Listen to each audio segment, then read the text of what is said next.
কাশ্মীরে সন্ত্রাসী হামলাকে ঘিরে প্রতিবেশী দুই দেশ ভারত ও পাকিস্তানের মধ্যে উত্তেজনা বেড়েই চলেছে। কাশ্মীরের নিয়ন্ত্রণ রেখা এলওসিতে দুদেশের সামরিক বাহিনীর মধ্যে টানা 5 রাতের গোলাগুলির ঘটনা ঘটেছে। এরই মধ্যে মঙ্গলবার ভারতের একটি নজরদারি ড্রোন ভূপাতিত করার দাবি করেছে পাকিস্তান।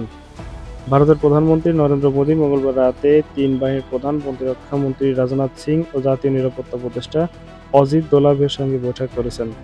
ভারতের সরকারি গণমাধ্যম দ্য হিন্দু জানিয়েছে, মঙ্গলবার রাতে ওই বৈঠকে ভারতের সশস্ত্র বাহিনীকে পূর্ণ অপারেশনাল স্বাধীনতা দিয়েছে নরেন্দ্র মোদী। এ বৈঠকের কিছুক্ষণ পরেই স্বরাষ্ট্রমন্ত্রী অমিত শাহ এবং ক্ষমতাসীন বিজেপির আদর্শিক পরামর্শদাতা রাষ্ট্রীয় স্বয়ংসেবক সংঘের প্রধান মোহন ভাগবত প্রধানমন্ত্রীর বাসভবনে পৌঁছান।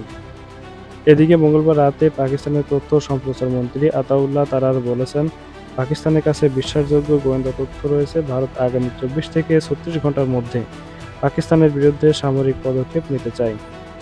পাকিস্তানের রাষ্ট্রীয় টেলিভিশনের একটি বার্তায় তিনি বলেন, পাকিস্তান নিজেই সন্ত্রাসবাদের শিকার।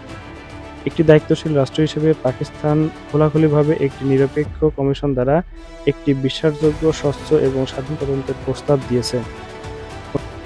1947 সালে দেশভাগের পর কাশ্মীরের মালিকানা নিয়ে ভারত ও পাকিস্তানের মধ্যে দ্বন্দ্ব চলে আসছে।